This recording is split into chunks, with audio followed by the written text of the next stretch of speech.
गुरुसत्ता के चरणों में हम सब भाव भरी वंदना करते हैं। गुरुवर तुम्हें बता दो, गुरुवर तुम्हें बता दो, चरणों में कैसे आऊं। गुरुवर तुम्हें बता दो, गुरुवर तुम्हें बता दो, चरणों में कैसे आऊं। माया के बंधनों से, माया के बंधनों से अब मुक्ति कैसे पाऊं। हे प्रभु मुझे बता दो, हे प्रभु मुझे बता दो।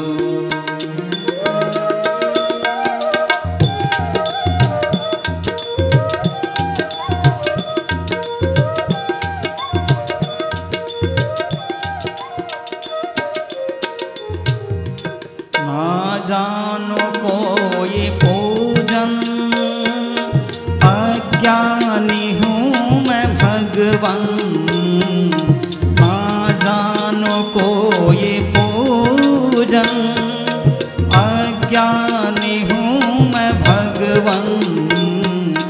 करना कृपा दयालु, करना कृपा दयालु, भवबंध छूट जाए।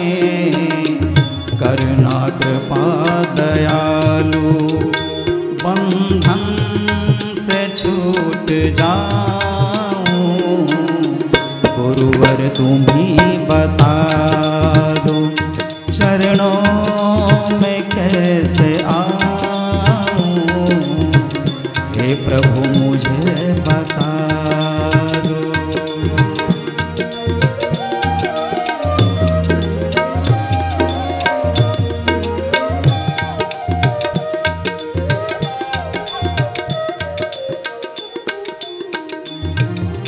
अच्छा हूँ या बुरा हूँ, जैसा भी हूँ तुम्हारा।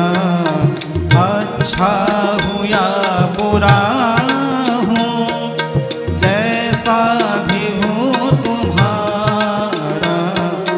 ठुकराओ ना मुझे तुम, ठुकराओ ना मुझे तुम। चरणों में सर झुकाऊं। हे प्रभु मुझे बता दो, हे प्रभु मुझे बता दो, चरणों में कैसे आऊं। माया के बंधनों से, माया के बंधनों से अब मुक्ति कैसे पाऊं। गुरुवर तुम्हीं बता दो, चरणों में कैसे आऊं। गुरुवर तुम्हीं बता दो। बोलिए पावन प्रज्ञा पुराण की जय।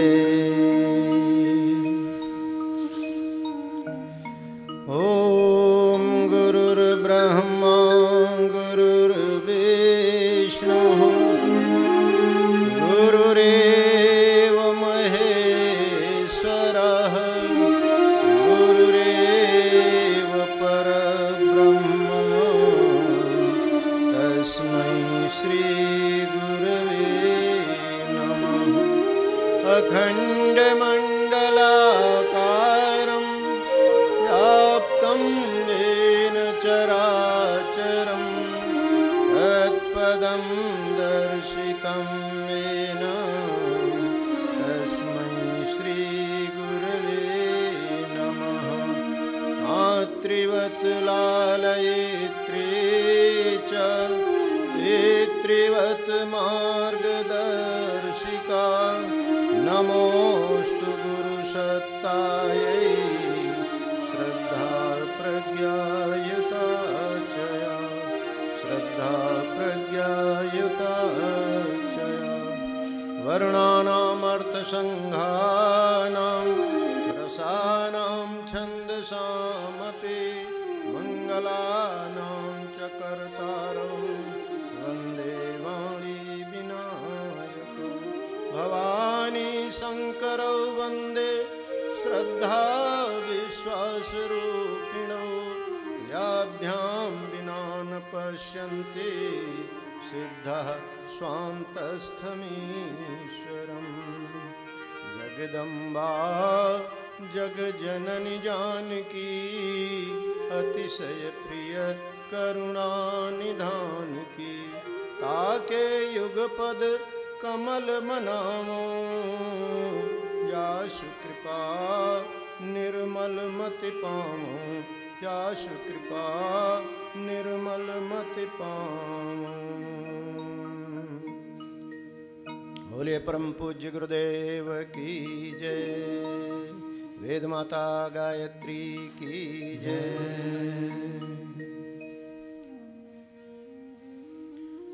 नवरात्रि का ये साधना पर्व बड़ा सौभाग्य है कि इस साधना पर्व के समय में हम सब पावन प्रज्ञा पुराण की कथा पर चिंतन मनन कर रहे हैं। आज का जो प्रसंग है बड़ा महत्वपूर्ण है। पावन प्रज्ञा पुराण के प्रथम खंड का ये चतुर्थ अध्याय, जिसमें श्रृंगी ऋषि और पिप्पलाद ऋषि का संवाद है। श्रृंगी ऋषि एक जिज्ञासा व्यक्त करते हैं कि प्रभु, अपनी सनातन संस्कृति में बहुदेववाद है, अनेक देवी और देवता हैं, प्रकृतिगत देवता हैं, अग्निर्देवता, बातो देवता, सूर्यो देवता, चंद्रमा देवता, बसो देवता, रुद्रा देवता, पुराणगत देवता हैं और ऐसे अनेक महापुरुष हुए हैं जिनको हम देवता के रूप में, देवी के रूप में मानते हैं। गुणवाचक देवता हैं, विवेक के देवता गणेश जी, धन की देवी लक्ष्मी, विद्या की देवी सरस्वती, निर्माण के देवता ब्रह्मा, पोषण के देवता विष्णु, परिवर्तन के देवता शिव। तो अनेक देवी देवता हैं। प्रभु, कृपा करके आप बताइए कि हम किस देवी देवता का आराधन करें। आज पिप्पलाद जी बड़ी व्यवहारिक बात बताने वाले हैं। वो कह रहे हैं कि यह मानव जीवन ही प्रत्यक्ष देवता है। मानव जीवन प्रत्यक्ष देवता है। अगर इसका आराधन किया जाए, इसकी उपासना की जाए, इसकी साधना की जाए, इसकी आराधना की जाए, तो ये प्रत्यक्ष फल देने वाला है। श्रृंगी ऋषि को थोड़ा विस्मय होता है कि भगवान, जो देवी देवता हैं उनके आराधन में स्तुति गान होते हैं, जल फूल अक्षत नैवेद्य षोडशोपचार पूजन से उनका हम पूजन करते हैं, उनके मंत्र हैं, उस मंत्र का हम जप करते हैं, उनकी उपासना करते हैं, अनुष्ठान करते हैं। लेकिन आप कह रहे हैं कि जीवन प्रत्यक्ष देवता है। तो भगवान, जीवन प्रत्यक्ष देवता है तो इसकी आराधना कैसे की जाए? जल फूल रोली अक्षत कलावा और ये जो पदार्थ हैं, क्या इनसे इनकी पूजन होगा या और कोई इसकी पद्धति है, विधि है, विधान है? कृपा करके उससे बताने की अनुकंपा करें। तो पिप्पलाद ऋषि बड़े प्रसन्न हुए। उन्होंने कहा, आपने बड़े समयानुकूल प्रश्न किया है। जीवन देवता प्रत्यक्ष देवता है और इसकी साधना आराधना से तत्काल फल मिलता है। इसी बात को आगे बढ़ाते हुए पिप्पलाद ऋषि जीवन देवता के बारे में और भी स्पष्ट करते हैं, जिससे कि किसी के मन में कोई भ्रम और संशय न रहे। आइए इस गीत के माध्यम से हम आप जीवन देवता का मूल्य समझें, अपने इस जीवन के महात्म को समझें। जीवन के देवता को आओ तनिक सवारे, जीवन के देवता को आओ तनिक सवारे। जीवन ही देवता है, जीवन ही देवता है, क्यों और को पुकारे।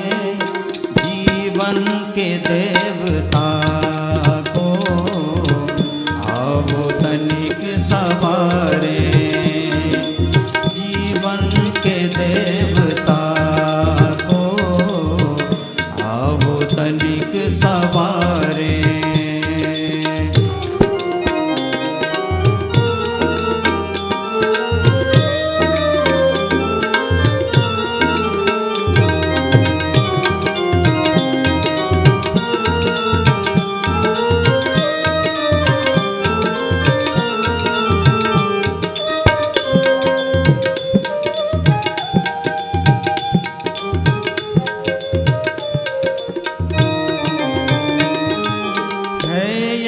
शरीर मंदिर ओ शुद्धता वहाँ पर है। यह शरीर मंदिर ओ शुद्धता वहाँ, विश्वास आस्था के ओ देवता जहाँ आस्था के हो देवता जहाँ पर। सद्भाव और सद्गुण की आरती उतारे, सद्भाव और सद्गुण की आरती उतारे। जीवन ही देवता है, जीवन ही देवता है, क्यों और को पुकारे। जीवन के देवता को आओ तनिक सवारे, जीवन के देवता को आओ तनिक सवारे, आओ तनिक सवारे, आओ तनिक सवारे। पिप्पलाद मुनि कहते हैं कि ये जो जीवन देवता है, इसकी आराधना करने से तत्क्षण लाभ मिलता है। तो श्रृंगी ऋषि पूछते हैं कि भगवान इनकी आराधना कैसे करें, और जीवन के देवता के पास कौन कौन सी शक्ति पुंज हैं जो हमको प्राप्त होंगे, जिसका हमको लाभ मिलेगा। कृपा करके उसको बताने की कृपा करें। पिप्पलाद ऋषि कहते हैं, जीवनम कामधेनुर्गौ पातुम दुग्धम तदीयकम, काठिन्यम नो सरन्धेस्तु पात्रेषु यदि दुहीयते। संघर्षाय शक्तियं क्षीयते तु यतस्ततः, मानवः सहते कष्टान् अनेकानि च सर्वतः, अनेकानि च सर्वतः। ऋषि पिप्पलाद जीवन के बड़े गूढ़ रहस्य का विवेचन करते हैं और कहते हैं कि जीवन तो कामधेनु गौ के सदृश है। मानव जीवन जो भगवान ने बड़ी अनुकंपा करके हमको दे दिया है, उसका विश्लेषण किया जाए तो सारा तत्व दर्शन समझ में आता है। हमारे जो मानव जीवन में विभूतियां हैं वो 3 रूपों में प्रकट होती हैं। एक स्थूल शरीर है, एक सूक्ष्म शरीर है और एक कारण शरीर है। विषय थोड़ा गंभीर है, इसलिए है ऋषियों बड़े ध्यान से सुनना। इन तीनों शरीरों में मन की बहुत बड़ी भूमिका है। मनयो मनुष्याणाम कारणम बंध मोक्षयो। मन मनुष्य के बंधन और मुक्ति दोनों का कारण है। पिप्पलाद ऋषि कहते हैं कि मन हमारे कर्मों में भी घुला है, हमारे विचारों में भी घुला है, हमारी भावना में भी घुला है, लेकिन प्रत्यक्ष रूप से उसके 3 काम होते हैं। एक तो है कल्पना और जिज्ञासा। मन में कल्पनाएं आती हैं, जिज्ञासाएं आती हैं, अच्छी कल्पनाएं भी आती हैं और गलत कल्पनाएं भी आती हैं। जैसा जिसका स्तर होता है उसी के अनुसार कल्पनाएं आती हैं। वो कल्पना इच्छा बनती है, लेकिन सब कल्पना इच्छा नहीं बनती। जिसको हम चाहते हैं वो इच्छा बन जाती है, और जब इच्छा बन जाती है तो बुद्धि का काम शुरू होता है। वो उस पर तर्क वितर्क करती है, अच्छा होगा, बुरा होगा, क्या होगा, कैसे होगा। और फिर संकल्प मन में जगता है, फिर मनुष्य कर्म करता है। जो कर्म हम बार बार करते हैं, अब वो हमारी धीरे धीरे क्या बनती है, आदत बनती है। आदत जो है वो स्वभाव में परिवर्तित हो जाता है और उससे भी गहराई में संस्कार होता है, ज्यादातर इस जन्म का और कुछ पिछले जन्मों का। अब इससे भी गहराई में क्या है, इससे भी गहराई में है हमारा अहंग भाव, अंतःकरण, जिसमें हमारी श्रद्धा है, हमारा विश्वास है, हमारी आस्थाएं हैं, और उससे भी गहराई में है हमारी भावना, भाव। किस भाव से हम क्या कर्म करते हैं। ये मानव जीवन जो मिला हुआ है, इसमें इतनी विभूतियां हैं, देख करके सुन करके आश्चर्य होता है।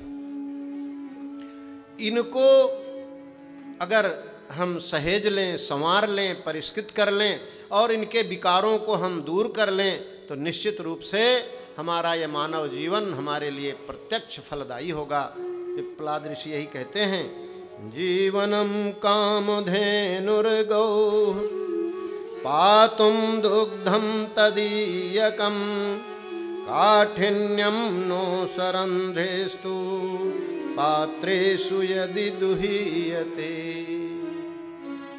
पिप्पलाद ऋषि कहते हैं कि जो विभूतियां भगवान ने दी हैं, मन के रूप में, बुद्धि के रूप में, चित्त के रूप में, अहंग भाव के रूप में, और मानव जीवन से जो हम कर्म करते हैं उसके रूप में, ये जो विभूतियां भगवान ने दी हैं, अगर इसको हम परिष्कृत कर लें, इसको असतो मां सद्गुण सद्गमय की तरफ हम मोड़ दें, क्योंकि सहज वृत्तियां सांसारिक होती हैं, सहज वृत्तियां निम्नगामी होती हैं।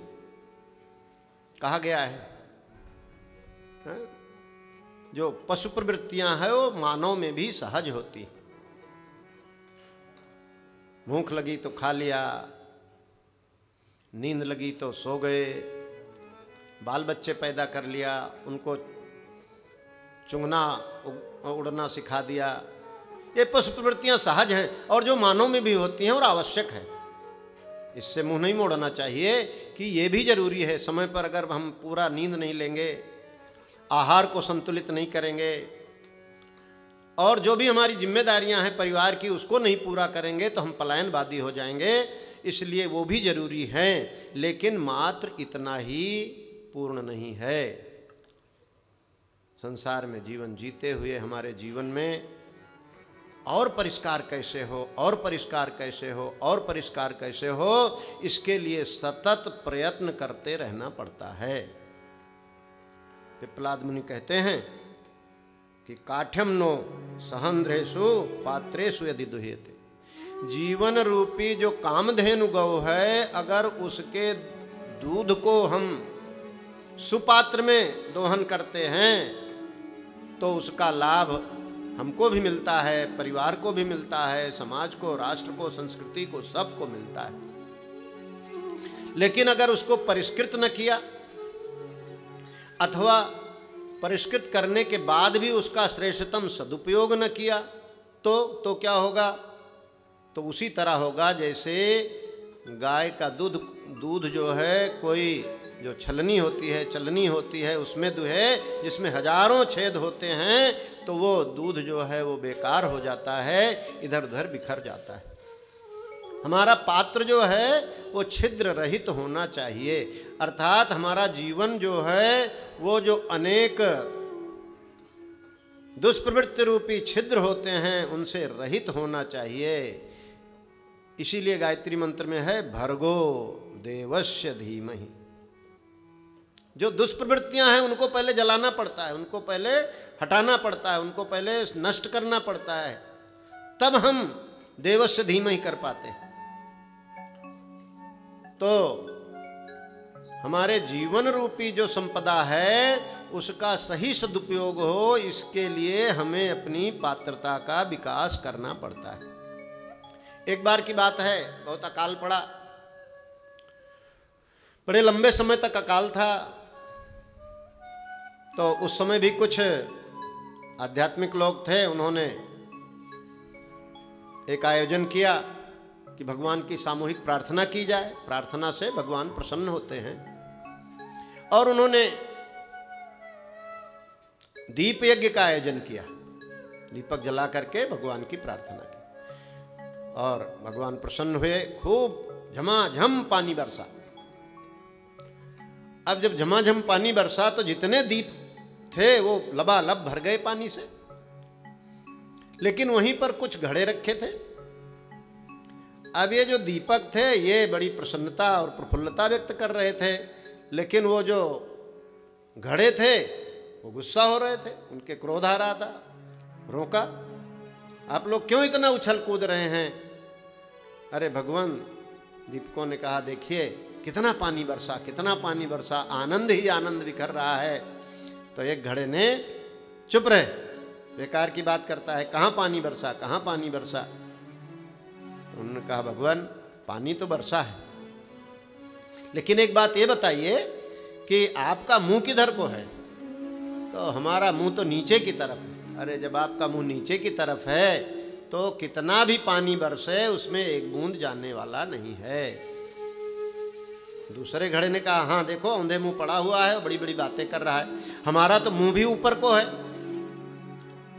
और हमको लगा भी कि थोड़ा पानी बरस रहा है, लेकिन अंदर तो कुछ टिका नहीं। तो उसने कहा चाचा जी क्षमा करना, छोटे मुंह बड़ी बात, ये बताइए आपके पेंदे में छेद तो नहीं है? हाँ बेटे ये तो है, छेद तो है। अरे तो कितना भी पानी बरसे चाचा जी तो एक बूंद भी टिकने वाला नहीं है, जितना भी अनुदान आएगा वो इन रंध्रों से, इन छिद्रों से बह जाएगा। तीसरा घड़ा था, उसने कहा देखिए हमारा तो मुंह भी ऊपर को है और हमारे अंदर छेद भी नहीं है, फिर भी हमारे अंदर पानी नहीं गया। तो उस घड़े ने क्या कहा, दीपकों ने क्या कहा? दीपकों ने कहा ताऊ जी क्षमा करना, आपके सामने बोलना एक तरह से अशिष्टता होगी, लेकिन ये बताइए हम तो देख रहे हैं आपका मुंह ऊपर को है और आप कह रहे हैं तो मान रहे हैं कि छेद भी नहीं है, लेकिन ये बताइए आपके मुंह पर कोई ढक्कन तो नहीं रखा है? हाँ ढक्कन तो रखा है, ढक्कन तो रखा है। चौथे घड़े ने कहा हमारे मुंह पर ढक्कन भी नहीं है, हमारा मुंह भी ऊपर को है और पेंदे में छेद भी नहीं है, फिर भी उसका लाभ हमको नहीं मिला। तो उन दीपकों ने कहा बाबा जी क्षमा कीजिए, आप पहले से ही तो नहीं भरे बैठे हैं। हाँ ये तो है, हम तो पहले से भरे बैठे। ये जो दीपक हैं हमको संदेश देते हैं कि अगर हम जागरूक नहीं हैं, औंधे मुंह पड़े हुए हैं, दुनिया जहाँ जा रही है जाए, हमसे क्या लेना देना, अध्यात्म और ये सब कहने की बातें हैं आदि आदि, तो व्यक्ति उसी तरह से नीचे लुढ़कता हुआ गिरावट की ओर जाता रहता है। थोड़ी सी जागरूकता आई तो अच्छाई को ग्रहण करने का प्रयास तो करता है, लेकिन जो जीवन में दुष्प्रवृत्ति रूपी रंध्र हैं, छिद्र हैं, उनसे वो अनुदान टिकता नहीं, सब बह जाता है। तीसरा, जिसका मुंह भी ऊपर को है, कोई छिद्र भी नहीं है, लेकिन अहंकार रूपी अगर उसके ऊपर कोई पात्र रखा है तो एक बूंद भी जाने वाला नहीं है। भगवत भक्ति में, उपासना साधना आराधना में अहंकार सबसे बड़ा बाधक है। हम इतने बड़े पद वाले, हम इतनी बड़ी प्रतिष्ठा वाले, हम इतने रूप वाले, हम इतने सौंदर्य वाले, हम इतने धन वाले, आदि आदि जो अहंकार है वो कहीं न कहीं हमारे जीवन को उन जीवन की विभूतियों से वंचित कर देता है। तो इस तरह से हमको, और अगर हम पहले से ही भरे पड़े हैं, जो तमाम दुष्ट विचार या जो कुप्रथाएं हैं, जो मूढ़ मान्यताएं हैं, वो हमारे मन में अगर भरी पड़ी हैं, तब भी जो विकासशील विचार हैं, जो अध्यात्म के सत्य का भाव है, वो हमारे अंदर जाता नहीं है। जाता भी है तो ऊपर ऊपर ही बह जाता है, अंदर घुलता नहीं। इसलिए अपने जीवन के पात्र को हम ठीक करें तो निश्चित रूप से जीवन की जो अनेक विभूतियां हैं वही हमको इतना भर देती हैं कि हम हमेशा शांति, संतोष, प्रसन्नता, प्रगति के मार्ग पर आगे बढ़ते रहते हैं। इसलिए सबसे पहले आवश्यक होता है कि हम अपने जीवन की दुष्प्रवृत्तियों रूपी छिद्रों को बंद करें और अपने जीवन को सुधारें, संवारें।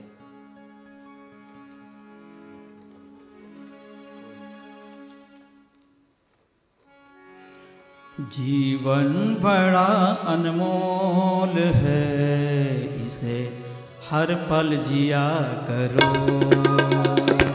जीवन बड़ा अनमोल है, इसे हर पल जिया करो। दो बोल मीठे बोल कर सुख सबको दिया करो। दो बोल मीठे बोल कर सुख सबको दिया करो। जीवन बड़ा अनमोल है, इसे हर पल जिया करो।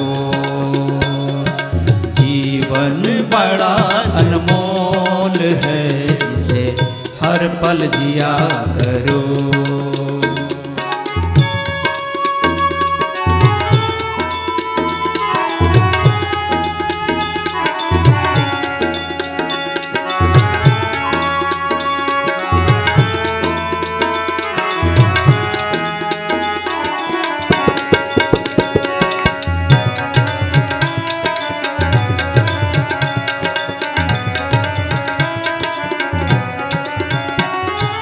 जीवन बने मधुर अगर मन में मिठास हो। जीवन बने मधुर अगर मन में मिठास हो। अमृत दिलों में हो अगर उस प्रभु का वास हो। अमृत दिलों में हो अगर उस प्रभु का वास हो। खुद को प्रभु से जोड़ कर नित अमृत पिया करो। खुद को प्रभु से जोड़ कर नित अमृत पिया करो। जीवन बड़ा अनमोल है, इसे हर पल जिया करो। जीवन बड़ा अनमोल है, इसे हर पल जिया करो।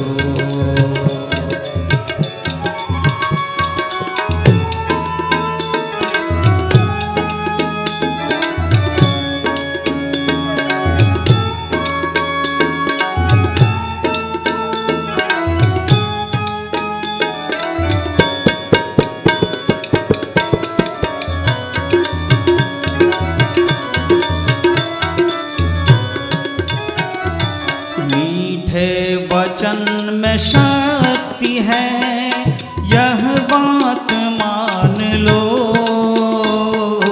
मीठे वचन में शक्ति है, यह बात मान लो। वशीकरण एक मंत्र है, यह सत्य जान लो। वशीकरण एक मंत्र है, यह सत्य जान लो। जो भी मिले इस मंत्र से बस में किया करो। जीवन बड़ा अनमोल है, इसे हर पल जिया करो। दो बोल मीठे बोल के सुख सबको दिया करो। दो बोल मीठे बोल कर सुख सबको दिया करो। जीवन बड़ा अनमोल है, इसे हर पल जिया करो। जीवन बड़ा अनमोल है, इसे हर पल जिया करो। जीवन बड़ा अनमोल है, इसे हर पल जिया करो। श्रृंगी ऋषि महर्षि पिप्पलाद से पूछते हैं, ऋषि श्रृंगी प्रप्रक्षातः परम कानि विधानि तु असंयमस्य छिद्राणि भगवन्नभिमतानि ते। कथं तेभ्यो जीवनस्य रसस्योतति मानवः गृह्णन्ते संयमं किं परिणामान् विदन्ति नो परमाणानि विदन्ति नो। श्रृंगी ऋषि ने पूछा, भगवान वह असंयम रूपी छिद्र कितने प्रकार के हैं और उनमें होकर किस प्रकार का जीवन रस निचुड़ जाता है? इस असंयम को लोग किस निमित्त अपनाते हैं और उसके दुष्परिणामों को क्यों नहीं समझ पाते? इस रहस्य को समझाएं ताकि इस भूतल पर स्वर्ग हो जाए और दुख दारिद्र्य सर्वथा समाप्त हो जाए। श्रृंगी ऋषि पूछ रहे हैं कि भगवान वो जो असंयम रूपी छिद्र हैं वो कितने प्रकार के होते हैं जिससे कि हमारा जीवन रस जो है वो सब निचुड़ जाता है? तो महर्षि पिप्पलाद कहते हैं, प्रसन्न मुद्रयो वाच संपदो जीवनस्य तु क्षेत्राणि सन्ति चत्वारि श्रूयतां तं मुनीश्वरः। शक्तिरिन्द्रिय संबद्धः शक्ति समय संयुता विचार शक्ति स्तुर्या च शक्ति साधन रूपिणी शक्ति साधन रूपिणी। महर्षि पिप्पलाद कहते हैं कि मनुष्य के जीवन में 4 शक्तियां हैं। पहली शक्ति है इंद्रिय की शक्ति, दूसरी शक्ति है समय की शक्ति, तीसरी शक्ति है विचार की शक्ति और चौथी शक्ति है साधन और धन की शक्ति। इन 4 शक्तियों का अर्जन और इनका श्रेष्ठतम सदुपयोग जो करता है वो जीवन रूपी संपदा का पूर्ण लाभ प्राप्त करता है। महर्षि श्रृंगी बड़े प्रसन्न हुए अपने प्रश्नों का उत्तर पा करके, और उनके मन में जिज्ञासा हुई कि भगवान, जो ये इंद्रिय की शक्ति है इसके बारे में थोड़ा सा और स्पष्ट करने की कृपा करें। तो महर्षि प्रहलाद कहते हैं कि इंद्रियों में जो शक्ति है वो बड़ी अद्भुत है। इंद्रियों के माध्यम से ही हम संसार से ज्ञान ग्रहण करते हैं। शब्द, स्पर्श, रूप, रस और गंध, ये 4 तन्मात्राएं हैं, और इंद्रियों के माध्यम से इन तन्मात्राओं के द्वारा हम ज्ञान प्राप्त करते हैं। इंद्रियों की शक्ति को अगर सहेजा जाए, संभाला जाए, उदात्त किया जाए, उत्कृष्ट किया जाए, ऊर्ध्वगमन किया जाए तो क्या होता है? हनुमान चालीसा में कहा गया है कि आपन तेज सम्हारहु आपुई और तीनहु लोक हाँकते कांपहि। अगर अपना तेज हम संभाल लेते हैं तो तीनों लोकों को प्रभावित कर सकते हैं, इतनी शक्ति है अपने तेज में। और जिन्होंने भी इस तेज को संभाला, चाहे वो हनुमान जी हों, चाहे वो महर्षि दयानंद हों, जिन्होंने भी अपने इन इंद्रियों की शक्ति को संभाला, उन्होंने समाज में बहुत बड़े बड़े काम किए। इंद्रियों की शक्ति में क्या क्या है प्रभो, थोड़ा सा और स्पष्ट करें। तो कहते हैं, इंद्रियेषु दशस्वेषु प्रधाने द्वै तथेन्द्रिये जिह्वोपस्थेति संगे चाहरम जिह्व विवेकतः। बड़ी महत्वपूर्ण बात पिप्पलाद ऋषि कहते हैं, जो हमारे आपके सबके लिए बहुत ही व्यवहारिक है। वो कहते हैं कि इंद्रिय द्वार झरोखे नाना, और जहाँ तहाँ सुर बैठे करी थाना, और आवत देख ही विषय बयारी, और ते हठ दे ही कपाट उघारी। इंद्रियों के द्वार पर बैठे रहते हैं देवता, और जब विषय रूपी हवा आती है तो वो दरवाजा खोल देते हैं और वो विषय अंदर प्रवेश कर जाते हैं, और उसके बाद जीवन रस को चूस लेते हैं। इसलिए हमको अपने जीवन रूपी इस इंद्रियों के रस को जागृत तो करना है, लेकिन उसका परिमार्जन भी करना है और सदुपयोग भी करना है। इसमें 2 इंद्रियां बड़ी महत्वपूर्ण है। पिप्पलाद ऋषि कहते हैं, एक का नाम है जिह्वा, रसना। जिह्वा 2 काम करती है। जिह्वा एक ऐसी इंद्रिय है जो ज्ञानेंद्रिय भी है और कर्मेंद्रिय भी। ज्ञानेंद्रिय कैसे है? रसना के रूप में वो ज्ञानेंद्रिय है। जो हम खाते हैं उसका वो स्वाद लेती है, तीखा है, नमकीन है, मीठा है, कैसा है, क्या है, जिह्वा रसना के रूप में। और दूसरा कर्मेंद्रिय के रूप में वाणी। रसना जो है उसको अगर हम नियंत्रित करें तो कहा गया है ना कि जैसा खाएं अन्न वैसा बने मन। सात्विक आहार अगर हम ग्रहण करते हैं तो हमारा मन भी बड़ा पवित्र होता है, बड़ा सात्विक होता है, आध्यात्मिक होता है। क्योंकि मन की बड़ी भूमिका है जीवन में। मनैव मनुष्याणाम कारणम बंध मोक्षयो। मन बंधन और मुक्ति का कारण है। लेकिन ये जो इंद्रियां हैं किससे संचालित होती हैं? मन द्वारा संचालित होती हैं। मन की जैसी रुचि होती है उसी तरह से ये इंद्रियां काम करती हैं और शरीर को भी अपने नियंत्रण में ले लेती हैं। एक सज्जन, उनका पेट गड़बड़ रहता था, पाचन ठीक नहीं रहता था, तमाम औषधियां खाया करते थे। तो एक बार एक वैद्य जी के पास गए, तो वैद्य जी को दिखाया।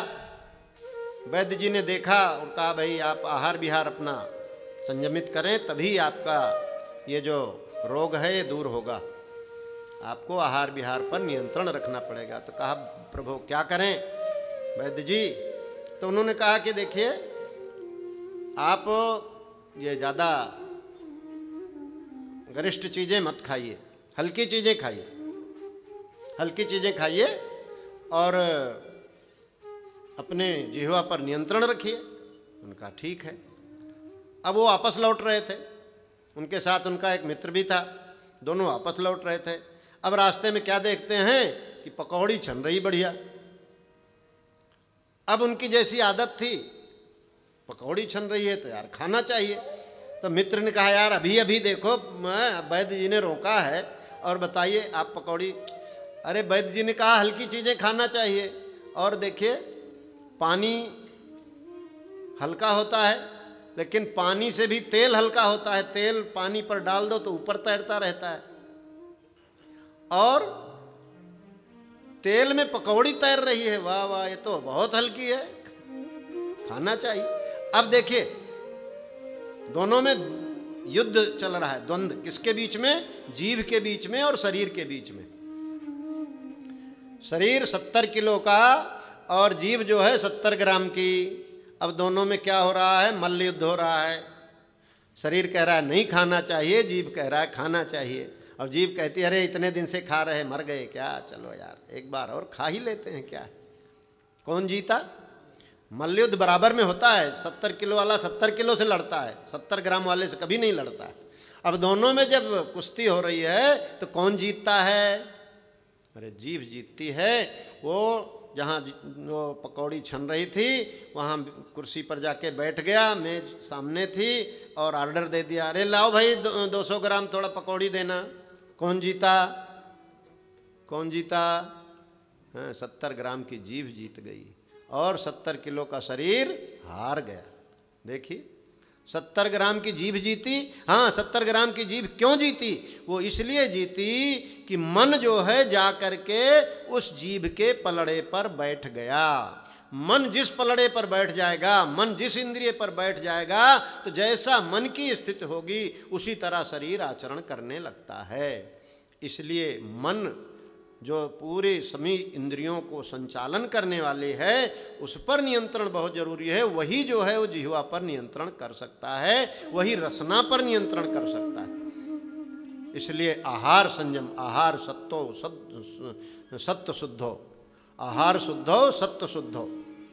अगर हमारा आहार शुद्ध है तो हमारा सत्व भी शुद्ध होता है, हमारा सतोगुणी जीवन बनने लगता है। लेकिन अगर आहार शुद्ध नहीं है तो आहार में अल्लम गल्लम जो भी मिला हम खाते रहते हैं। एक बार धन्वंतरि ऋषि जा रहे थे, धन्वंतरि ऋषि जा रहे थे तो रास्ते में एक पक्षी की आवाज़ उनको सुनाई पड़ी। पक्षी की आवाज़ को पहचान लेते थे, क्या बोल रहा है? पक्षी बोल रहा था कोरुक कोरुक कोरुक, जिसका भाव होता है क्या खाएं क्या खाएं क्या खाएं। और दूसरा पक्षी बोल रहा था हित भुक मित भुक रित भुक, हित भुक मित भुक रित भुक। रित भुक, रित भुक क्या मतलब? हम ऋतु आहार ग्रहण करें। इसका दो भाव होता है।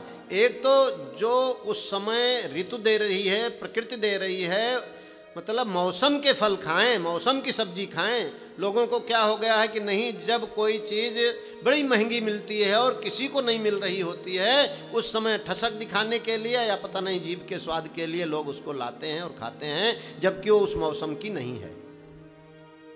आजकल रेफ्रिजरेटर में और भी बड़े बड़े गोदामों में जो कोल्ड स्टोरेज होते हैं वहाँ सब कुछ रखा रहता है, 12 मास हर चीज़ मिल रही है, लेकिन हम क्या लें?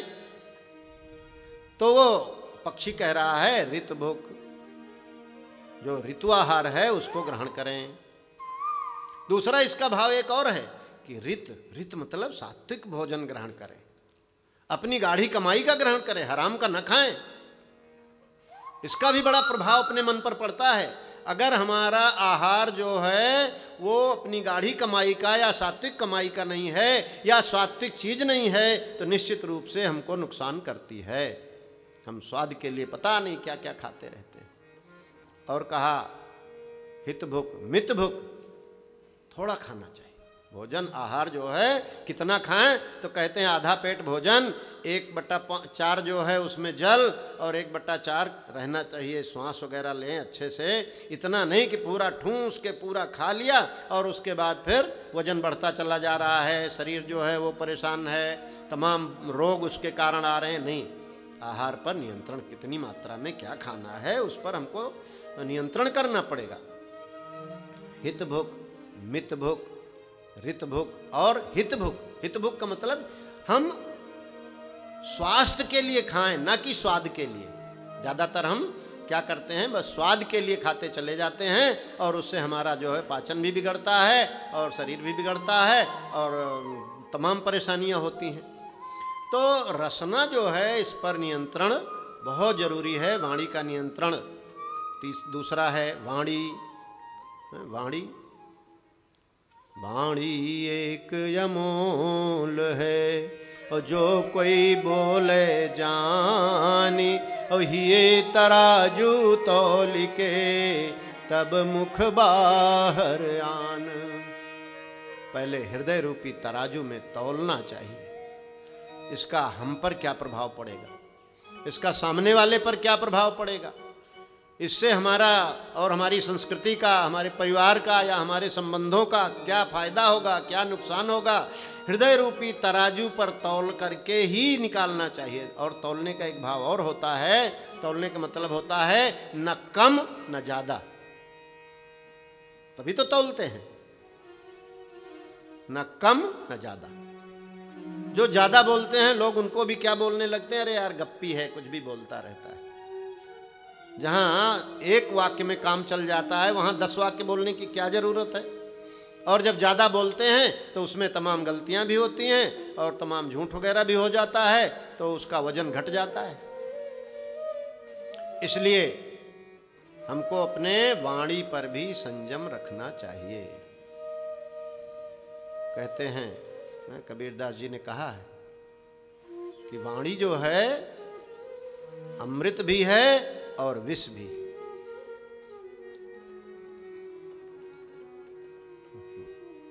अमृत कैसे है?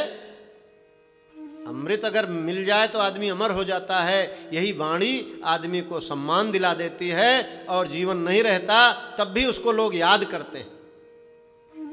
और अगर यही विष रूप में निकले तो श्रवण द्वार से संचरे साले सकल शरीर। वो विष बुझी जो वाणी है कान से अंदर जाती है और पूरे शरीर को सालती है, दुख देती है। कभी ठोकर लग जाए तो वो तो ठीक हो जाता है, लेकिन किसी ने कभी अगर वाणी से प्रहार कर दिया तो आदमी उसको भूलता नहीं। द्रौपदी ने क्या कह दिया था? मान लीजिए वहां उस समय राजसूय यज्ञ में दुर्योधन आया हुआ था, जहां पर जल वहां थल दिख रहा था, जहां पर थल है वहां जल जैसा दिखता था। ऐसा बढ़िया रचना किया था, अद्भुत। अब उसमें जहां थल होता था वहां वो अपनी धोती समेटने लगता था कि ये तो जल है और इसमें घुसना पड़ेगा। वो देखता था तो अरे यहाँ तो थल है, और जहां थल था वो जल जैसा दिखता था। अब वो छपाक से गिर पड़ा। अब द्रौपदी उनकी भाभी थी, भाभी तो माँ के जैसी होती है। द्रौपदी को तो ये चाहिए था कि दौड़ के जाती, उनको उठाती और कहती भैया चोट तो नहीं लग गई, अरे लो दूसरा कपड़ा लो, कपड़ा बदलो, ये कहना चाहिए था। लेकिन उन्होंने क्या कह दिया, उन्होंने कह दिया अंधे के तो अंधे ही होते हैं, और पूरा महाभारत हो गया। इस वाणी में बहुत ही गुण है और अवगुण है। इसका हम जैसा उपयोग करें उसी तरह से उसके परिणाम हमको मिलेंगे। अगर अच्छा उपयोग करते हैं तो अच्छे परिणाम। रामकृष्ण परमहंस ने कहा, उन्होंने कहा कि 2 प्रकार की मक्खियां होती हैं। एक मक्खी होती है जो शहद इकट्ठा करती है, शहद को खाती है, शहद पर बैठती है, और दूसरी मक्खी जो होती है वो शहद पर भी बैठती है और घाव पर भी बैठती है, मल पर भी बैठती है, गंदगी पर भी बैठती है। जैसा जिसका भाव होता है वो उसी प्रकार का ग्रहण करता है। इसलिए इस मन की ग्रहणशीलता को के द्वारा हम वाणी को अपने नियंत्रित करें। मन की तरंग मार लो, बस हो गया भजन भजन। मन की तरंग मार लो, बस हो गया भजन भजन। आदत बुरी सुधार लो, बस हो गया भजन भजन।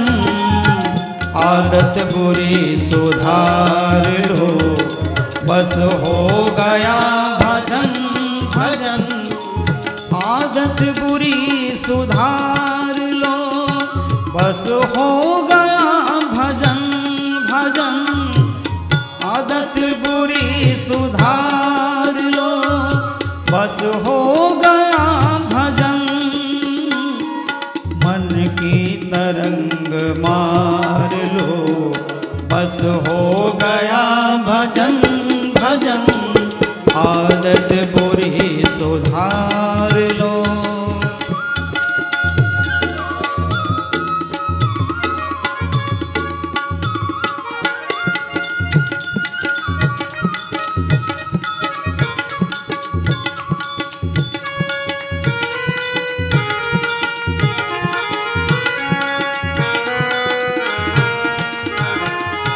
कटुता मनों से त्याग दो, मीठे वचन कहो भाई। कटुता मनों से त्याग दो, मीठे वचन कहो भाई।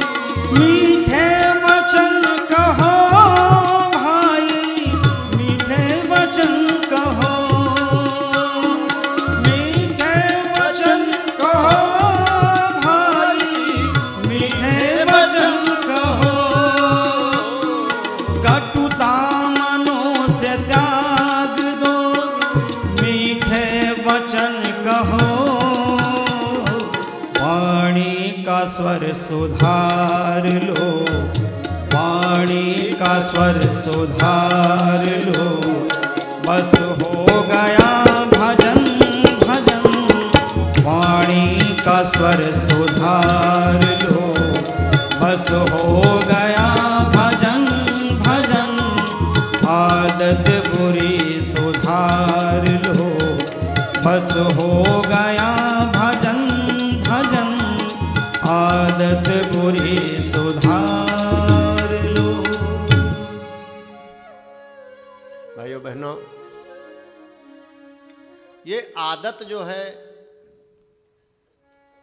इसको सुधारना थोड़ा कठिन तो है, लेकिन अगर मन में संकल्प हो तो ये आदतें सुधर जाती हैं। लेकिन अगर संकल्प कच्चा हो तो सुधरती नहीं है, फिर बार बार ये परेशान करती। हमारी आदतें बार बार जो कर्म करते हैं उससे पैदा होती। कहा गया है एक बाबा जी, अब बाबा जी को क्या वो तंबाकू खाने की आदत थी। बूढ़े हो गए, घर में जो बहू थी वो कहती थी बाबा जी ये दूध है, भात है, चाहे दूध भात खा लीजिए या गरम गरम रोटी हम दूध में डाल दें इसको खा लीजिए। नहीं बेटा ये दूध से अपच हो जाएगा, हमको पचता नहीं है, ठीक नहीं है, ये है वो है, ऐसा कहते। लेकिन किसी को तंबाकू रगड़ते देख लेते थे, 80 वर्ष के बुढ़ऊ दादा दूध भात ना खाएं और जहां तंबाकू ठोकर देखें निहुरे निहुरे जाएं। ये क्या है? बुरी आदतें। तंबाकू किसी को देख लें कि वो ठोक रहा है, रगड़ रहा है, तो सोटी लेते थे और खुट खुट खुट करते, अरे बेटा थोड़ा हमको भी देना। मांगने में भी संकोच नहीं। बहू दूध और रोटी दे रही है, उसको नहीं खा रहे हैं, और जहां तंबाकू देख रहे हैं। क्या है? ये बुरी आदतें। तमाम ऐसे बुरी आदतें व्यक्ति के जीवन में लग जाती हैं, चाहे वो दुर्व्यसन की हो, नशा की हो। अगर चाहे व्यक्ति संकल्प करके छोड़ सकता है, क्योंकि व्यक्ति, परम पूज्य गुरुदेव ने परिवर्तन के महान क्षण में लिखा है कि व्यक्ति बना ही इस मिट्टी का है कि जो चाहे सो कर गुजर सकता है, लेकिन व्यक्ति अंदर से अगर खोखला होता है, कमजोर होता है, तो अपनी बुरी आदतों को भी नहीं छोड़ पाता। स्वभाव बदलना तो बहुत बड़ी बात है। आदत, स्वभाव, संस्कार, इनके द्वारा हमारा जीवन संचालित है। हम एक बार जा रहे थे, यहीं दिल्ली जा रहे थे, शायद योगा एक्सप्रेस में, तो एक सज्जन, वो रिटायर्ड डीवाईएसपी थे, ये जो पड़ता है मुजफ्फरनगर, यहाँ उतरना था उनको, बैठे थे टपरी में, हमारे सामने ही बैठे थे। अब वो जब बात करने लगे, 2 पुलिस उनके साथ और थे, तो ऐसे ही बात करने लगे। अब मतलब एक वाक्य बोलते थे और उसमें 3 गालियां निकलती थी। तो हमसे भी बातें होती रही, तब भी उनको आदत है वही। तो फिर वो जब मुजफ्फरनगर उतरने को आया थोड़ी देर पहले, तो हमने कहा, भाई साहब बहुत अच्छे व्यक्ति आप हैं, तो कहे हम हाँ शांति कुंज जरूर आएंगे। हमने कहा जरूर आइए, आपका स्वागत है, जरूर आइए, लेकिन एक चीज छोड़ के आना पड़ेगा वहां। क्या छोड़ के आना पड़ेगा? हमने कहा कि देखिए, जो आप बात बात में गाली बकते हैं उसको तो छोड़ के आना पड़ेगा। अरे फिर वो गाली बके और कहने लगे हम कब गाली बक रहे हैं।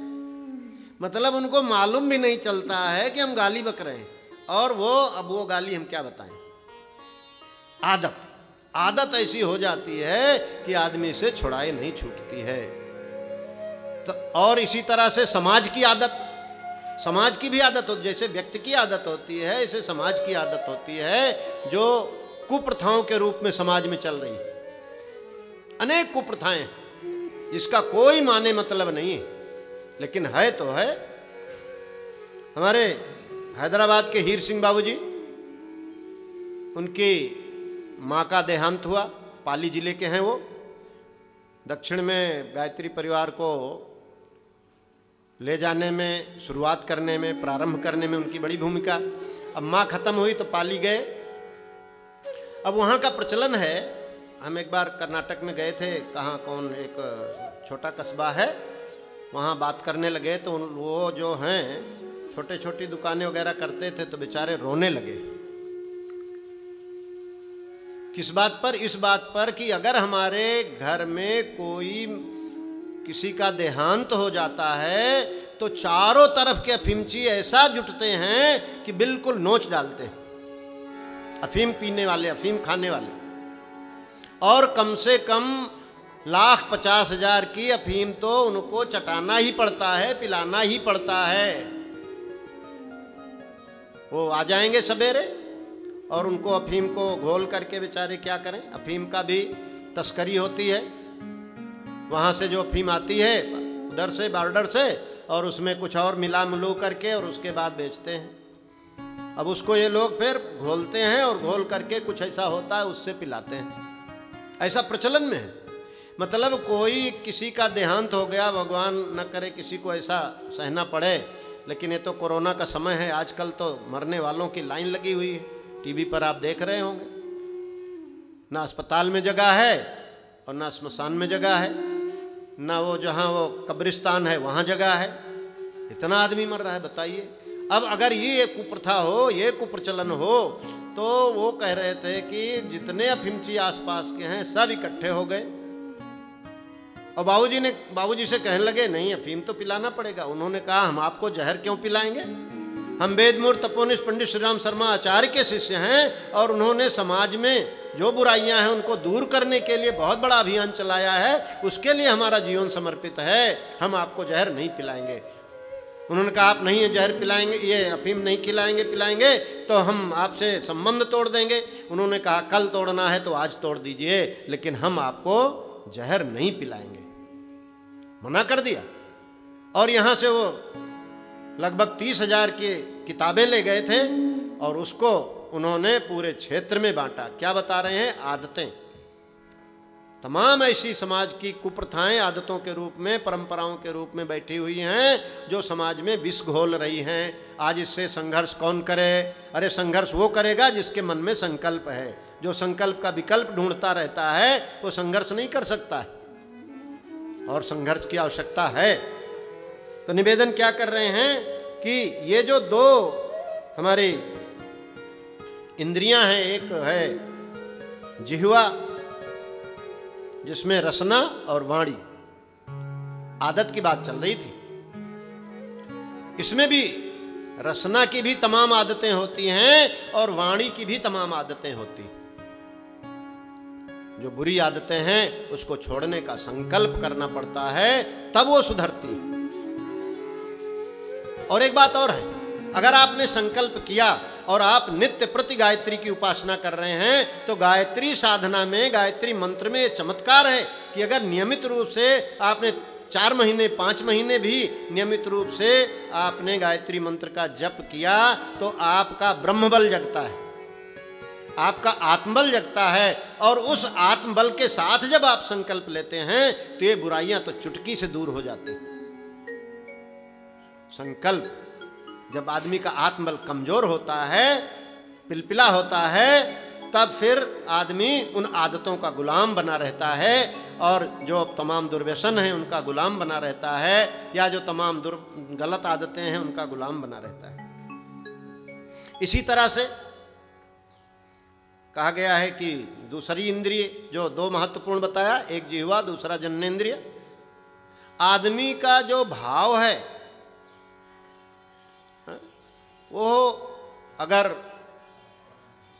पवित्र है तो उसके जीवन में संयम सहज में सध जाता है, और अगर नहीं है तो सारा रस निचुड़ता हुआ चला जाता है।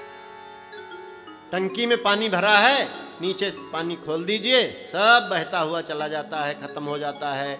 और अगर ऊपर चढ़ाना हो तो मोटर लगानी पड़ती है, करंट लगाना पड़ता है, और उसके कितना शक्ति लगानी पड़ती है, तब ऊपर जाता है।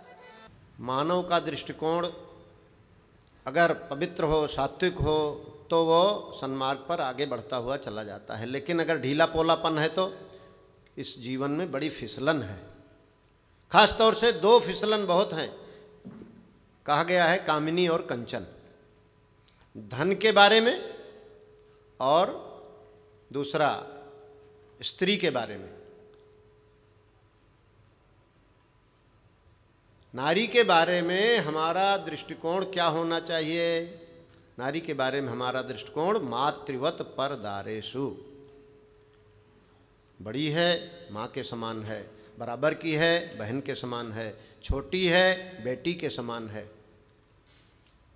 लेकिन अगर हमारे दृष्टिकोण में विषय वासना भरी हुई है तो तब ऐसे समय में हमारे जीवन में अनेक बुराइयां आकर के जन्म लेती रहती हैं और हमारे चिंतन को विकृत करती रहती हैं।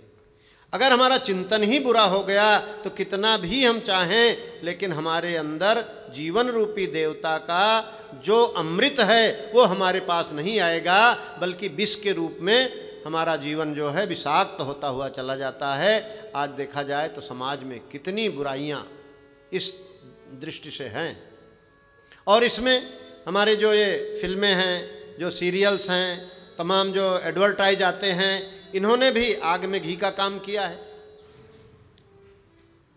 दृष्टिकोण बदला जाए, दृष्टिकोण तो हर इंसान बदल सकता है। दृष्टिकोण के परिवर्तन से अरे जहान बदल सकता है।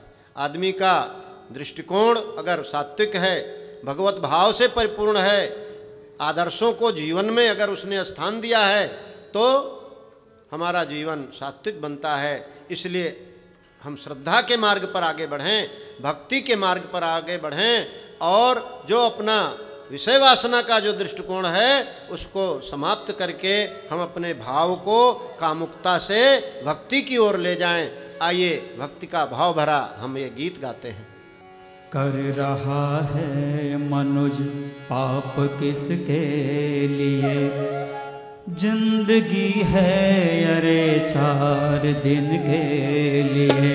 कर रहा है मनुज पाप किसके लिए, जिंदगी है अरे 4 दिन के लिए।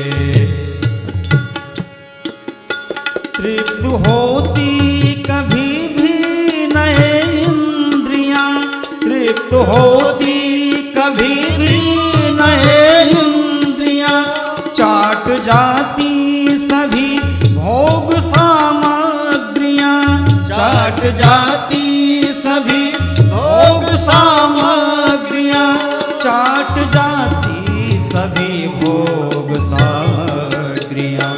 ये न छकती भले 100 बरस ही जिए, ये न छकती भले 100 बरस ही जिए। जिंदगी है अरे 4 दिन के लिए, जिंदगी है अरे 4 दिन के लिए। कर रहा है मनुज पाप किसके लिए, कर रहा है मनुज पाप किसके लिए।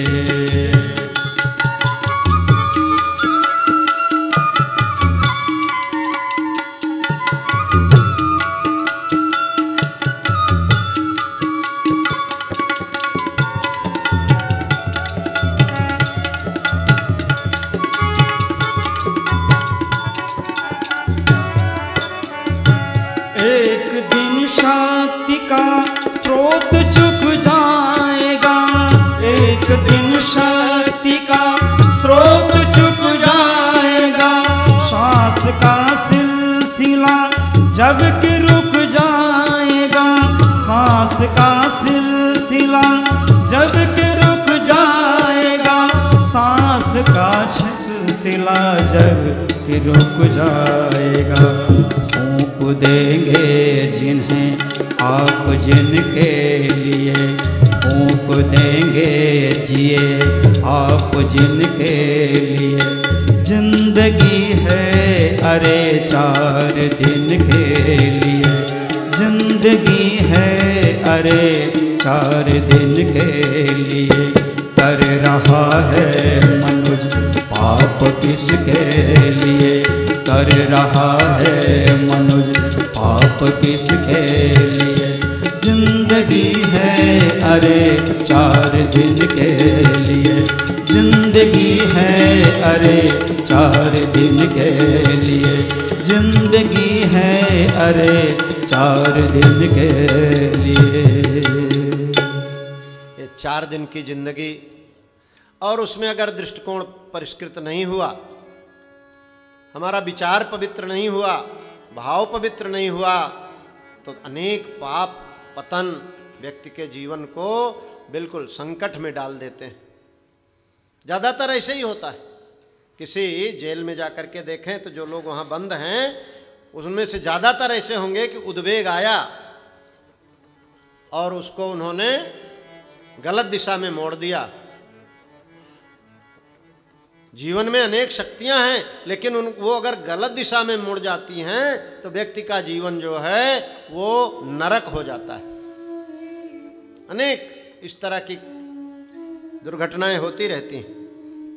वो ऐसे समय में, ऐसी परिस्थितियों में अपने दृष्टिकोण को संवारने के लिए, सुधारने के लिए हमको उन आदर्शों को याद करना चाहिए। अगर उन आदर्शों को हम याद करते हैं, तत् सवितुर वरेण्यम, हम श्रेष्ठता का ही वर्ण करेंगे। ये वरेण्यम की साधना है, वरेण्यम की साधना है कि हम श्रेष्ठता का ही वर्ण करेंगे, कभी निकृष्टता का वर्ण नहीं करेंगे। हमको आपको मालूम है, महाभारत में पाशुपत्य अस्त्र पाने के लिए अर्जुन ने बहुत कठोर तपस्या की, हिमालय में जाकर के बहुत कठोर तपस्या की। इतना कठोर तप किया कि इंद्र भी विचलित होने लगे। इंद्र को हमेशा ये भय बना रहता है कि कहीं कोई तप करके हमारा सिंहासन न ले ले, हमेशा डरते रहते।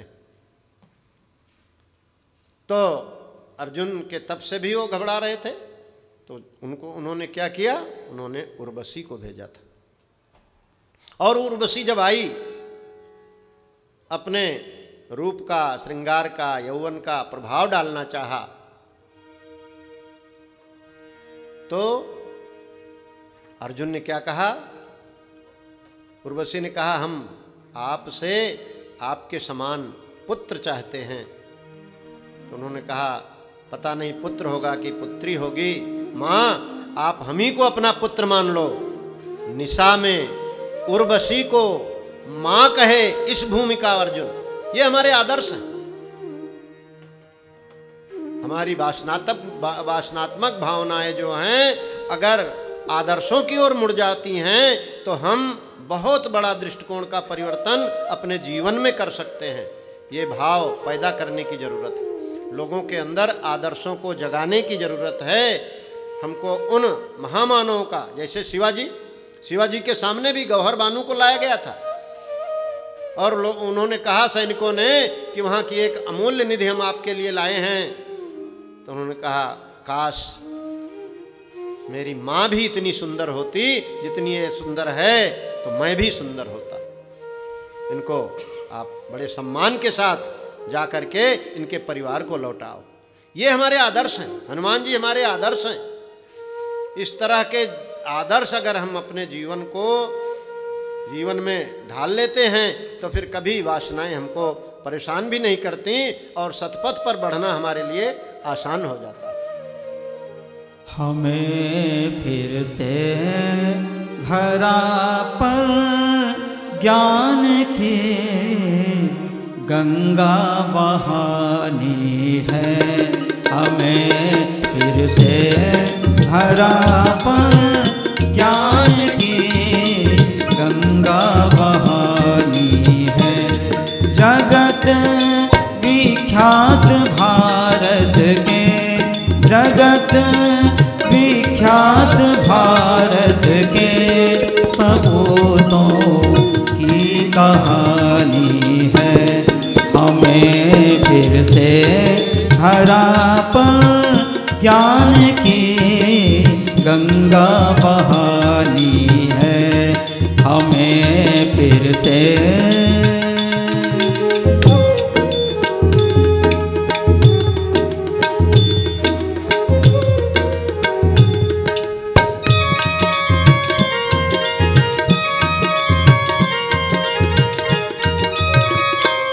निशा में उर्वशी को माँ कहे इस भूमि का अर्जुन। निशा में उर्वशी को माँ कहे इस भूमि का अर्जुन। निरख रमणी शिवा का मातृभाव से भरा था मन। निरख रमणी शिवा का मातृभाव से भरा था मन। यही निष्ठा पुनः सबके चरित्रों में जगानी है। यही निष्ठा पुनः सबके चरित्रों में जगानी है। जगत विख्यात भारत के, जगत विख्यात भारत के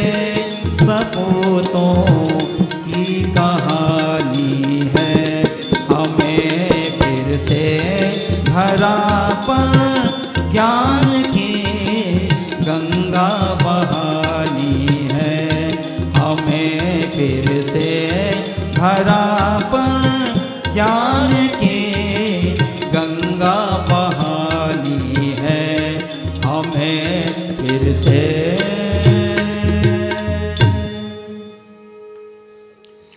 और अनेक उदाहरण हैं जिन्होंने अपने मन पर संयम नहीं किया, दृष्टिकोण में परिवर्तन नहीं किया और जीवन के इन फिसलन भरी रास्तों में फिसल गए और अनेक कष्ट पाए।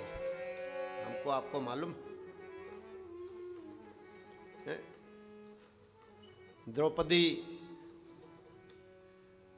जब अज्ञातवास में थी और कीचक की उस पर दृष्टि पड़ी और उसके प्रति उसके मन के में भाव मैला हो गया। वो सोचती थी ये तो रंध्रानी है, ये तो दासी है, वो सोचा और उसके प्रति गलत व्यवहार करना चाहा। तो किस तरह से भीम ने उसका वध किया था, महाभारत आया था ना, हम लोगों ने देखा था। अर्जुन जो बृहन्नला के रूप में था वो ढोलक बजा रहे थे और भीम जी धुनाई कर रहे थे और कीचक का वध हुआ था। इसी तरह से नहुस जो हैं उन्होंने तप के बल पर इंद्रासन पा लिया। इंद्रासन पाने के बाद उन्होंने इंद्राणी को देखा तो उनके मन में विषय वासना का भाव जग गया और उन्होंने इंद्राणी के सामने प्रस्ताव रखा। अब इंद्राणी क्या करती, लेकिन उसने इंद्राणी ने एक उपाय मन में आया। उन्होंने कहा हम आपका वरण तो कर लेंगे लेकिन आप ऋषियों की पालकी पर बैठ करके आए तब। अब ये तो इंद्र थे, आदेश दे दिया, पकड़ पकड़ के ऋषि लोग लाए गए और उनका पालकी बनी, पालकी में जुट गए ऋषि लोग। अब ये जब जुट गए तो उस पर बैठ के जा रहे थे और जल्दी चलो जल्दी चलो, क्योंकि कामुकता में त्रस्त थे तो जल्दी चलो जल्दी चलो। और उसमें से फिर एक ऋषि ने उनको श्राप दे दिया और वो वहां से च्युत हो गए और अनेक नरक उनको भोगना पड़ा। गालव, नहुस, नरेश, अनेक ऐसे लोग हैं जिन्होंने, इसीलिए हम लोग जब नवग्रह की पूजा करते हैं कहते हैं ग्रह शांति ग्रह शांति। नवग्रह का पूजा क्या है? संतुलन, बैलेंस, विवेक का आधिपत्य हमारे विचारों पर हो, तब नवग्रह का पूजन ठीक है। क्योंकि ये नवग्रह जितने चल रहे हैं सब संतुलित हैं, सूर्य के गुरुत्वाकर्षण से जुड़ करके और ये अपने अपने गुरुत्वाकर्षण से जुड़ करके सब संतुलित चल रहे हैं और इनका सबका मालिक सूर्य है। इसी तरह से जो हमारा मन है वो अगर उस पर हमारा आधिपत्य है तब वो मन सही दिशा में इन इंद्रियों का सेवन करता है। और हमारा अगर नियंत्रण नहीं है तो मन ही हमको ले जा करके कहीं गड्ढे में गिरा देता है। एक भाई थे तो उन्होंने ऊंट बैठा हुआ देखा। अब ऊंट बैठा हुआ देखा तो उन्होंने कहा हमने तो देखो घोड़े की सवारी की है, भैंस पर चढ़े हैं और तमाम, लेकिन ऊंट पर तो कभी चढ़े ही नहीं, तो आज क्यों ना ऊंट की सवारी की जाए। अब वो ऊंट बैठा था तो दौड़ करके जाके उसके पीठ पर चढ़ गए। अब जब चढ़ गए तो ऊंट ऐसा ऐसा करके उठा तो वो बीच का जो उसका डिल होता है, बीच में ऊंचा होता है, उसको पकड़ लिया। अब वो ऊंट भागा, अब भाग रहा है तो रास्ते में उनका एक मित्र बोला, अरे भैया कहाँ जा रहे हो? अरे उनका हम कहीं नहीं जा रहे हैं, अब ये ऊंट जहाँ ले जाएगा वहीं जा रहे हैं। अगर मन पर हमारा नियंत्रण नहीं होगा तो मन जहाँ ले जाएगा वहीं जाएंगे और वो गड्ढे में गिराता है। मन की गति है, मन की वृत्ति है। क्या है? मन की वृत्ति है स्वस्वामी स्वसुखयो। मन अपने आत्मा रूपी स्वामी के सुख के लिए रात दिन प्रयास करता रहता है। जन्म जन्मांतरों से उस मन को, उस सूक्ष्म शरीर को विश्वास है कि इसको सुख मिलेगा ये विषय वासना में, इसको सुख मिलेगा इसमें, इसको सुख मिलेगा उसमें, उसके लिए वो नौकर की तरह रात दिन प्रयत्न करता रहता है। मन तो हमारा दास है। कभी कभी हम जब मन के दास बन जाते हैं तो कहीं ले जा करके वो पटक देता है। इसलिए मन को नियंत्रण में रखने के लिए हमको उच्च आदर्शों को अपने जीवन में अपनाना पड़ता है, उच्च आदर्शों पर चलने का संकल्प करना पड़ता है और सद्गुरु का सहारा लेना पड़ता है। बिना सद्गुरु की शरण में गए उच्च आदर्श को पकड़े रहना, थामे रहना और उस पर आगे बढ़ते रहना मुश्किल पड़ता है। गुरु वरण इसीलिए बहुत जरूरी है। और नवरात्रि के इस समय में हम सब साधना कर रहे हैं, अनुष्ठान कर रहे हैं, जप कर रहे हैं। ऐसे समय में भी जो हमारे वृत्तियां हैं उनको और सात्विक और सात्विक और सात्विक हम करते रहें तो हमारा जीवन अच्छाई की ओर आगे बढ़ता रहेगा। लेकिन अगर हमने उनको खुला छोड़ दिया तो वो बुराई की ओर बढ़ते हुए चले जाते हैं। इसलिए हमको अपने जीवन में आदर्शों को अपनाना पड़ेगा और भगवान की शरण में जाना पड़ेगा। और गुरु की सत्ता भगवान की ही सत्ता का एक अंश है। उसके सहारे से, उसके विश्वास पर हम निरंतर बढ़ते हुए अपने इस जीवन को अच्छाई के मार्ग पर, सात्विकता के मार्ग पर, परिष्कार के मार्ग पर, अध्यात्म के मार्ग पर निरंतर आगे बढ़ाते हुए चले जाएंगे। और निश्चित रूप से मानव जीवन हमारे लिए एक अमृत सिद्ध होगा, कल्प वृक्ष सिद्ध होगा, कामधेनु सिद्ध होगा और हम अपने इस जीवन के माध्यम से ही अपनी वो समस्त विभूतियों को प्राप्त कर सकते हैं, सुख शांति को प्राप्त कर सकते हैं जिसे हम पाना चाहते हैं। गुरुवर चरणों में दे दो ठिकाना मुझे, गुरुवर चरणों में दे दो ठिकाना मुझे। मैं न भटकूं वो राहें दिखाना मुझे, मैं न भटकूं वो राहें दिखाना मुझे, हाँ दिखाना मुझे।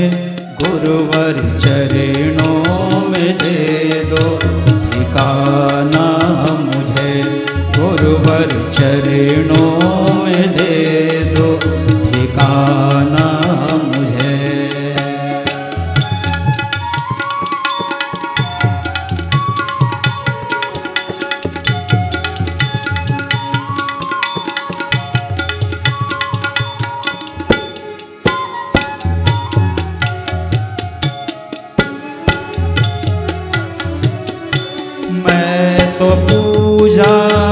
जप तप से अनजान हूँ, मैं तो पूजा से जप तप से अनजान हूँ।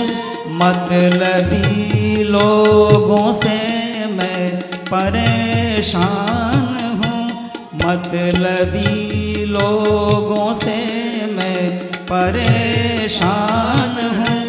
कितना भरमाया है जमाना मुझे, कितना भरमाया है ये जमाना मुझे, हाँ जमाना मुझे। गुरुवर चरणों में दे दो ठिकाना मुझे, गुरुवर चरणों में दे दो ठिकाना मुझे।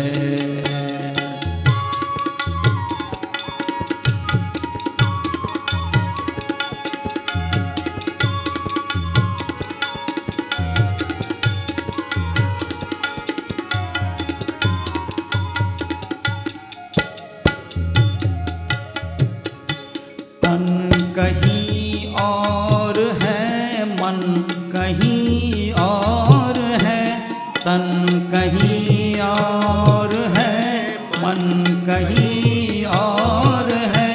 सुख की चाहत की भारी यहाँ दौड़ है, सुख की चाहत की भारी यहाँ दौड़ है।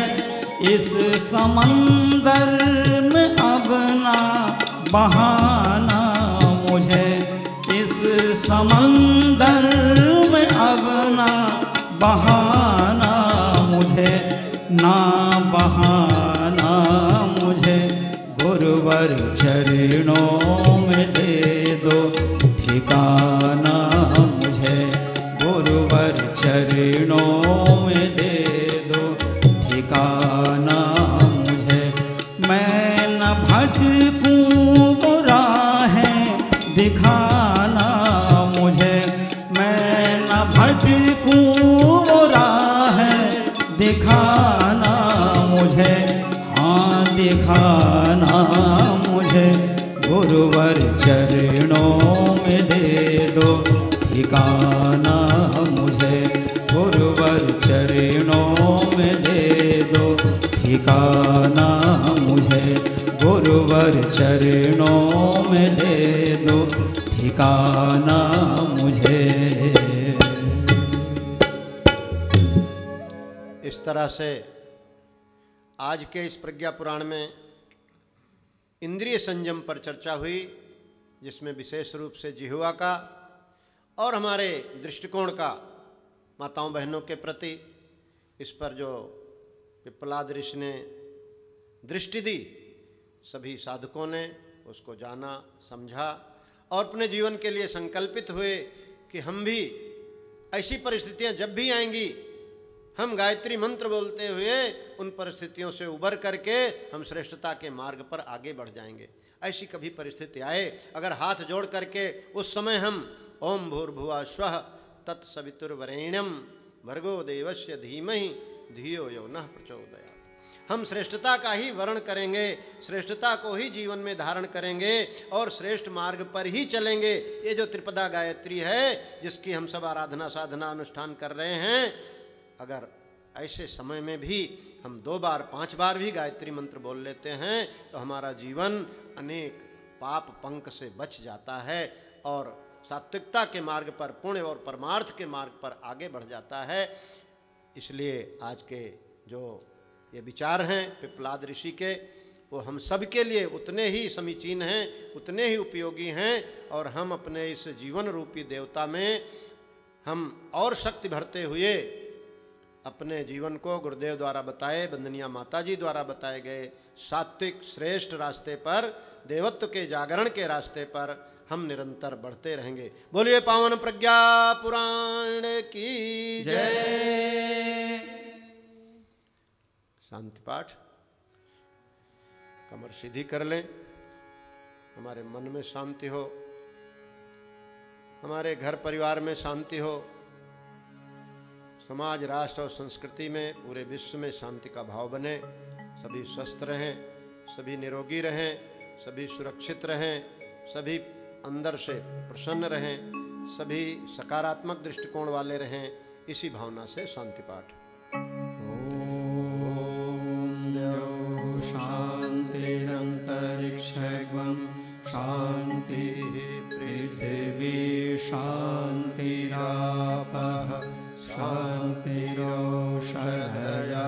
शांतिः वनस्पतयः शांतिर्विश्वे देवा शांतिर्ब्रह्म शांतिः सर्वगं शांतिः शांतिरेव शांतिः सामा शांतिरेधि। ओम शांतिः शांतिः शांतिः। सर्वारिष्ट सुशांतिर्भवतु। बोले पावन प्रज्ञा पुराण की जय। परम पूज्य गुरुदेव की जय। वंदनिया माता जी की जय। शांति कुंज हरिद्वार की जय। युगाधिपति महाकाल की जय। हर हर महादेव। शांति समाप्त। हमारे YouTube चैनल शांति कुंज वीडियो गायत्री परिवार को सब्सक्राइब करें एवं बेल आइकन जरूर दबाएं ताकि गायत्री परिवार की विभिन्न गतिविधियों की जानकारी आपको मिलती रहे।